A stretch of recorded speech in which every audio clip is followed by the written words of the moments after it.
Consider the 6 by 6 grid below, and let's say this has an area of 1 square unit. So the dimensions of the square are 1 unit by 1 unit.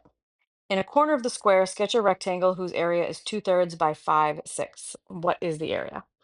So this side is 1 unit. So if I want to make a side that's 2/3, I have to break this in 2/3. So 1/3, 2/3.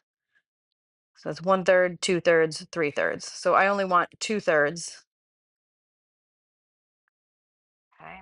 And then across the top, I'm going to make the side be length 5/6. So this is already broken into 6 equal pieces. So I just need 5 of them and shade that. So this is my rectangle that has area 2/3 by 5/6. So now I want to figure out what the area of the shaded region is. Um, it's less than 1 because the whole 6 by 6 square is 1 square unit. So this is less than 1. It's some fraction of 1. So I'm going to figure out how many of these green squares are shaded compared to how many squares are in a 1 square unit. Okay, so we're going to do part to whole.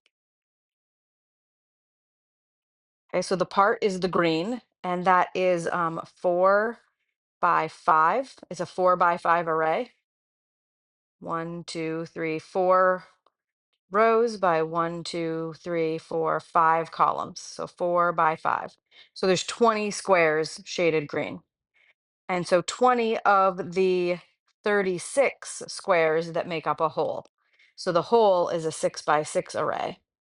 So this is 20 out of 36, which is 10 out of 18, which is 5 out of 9.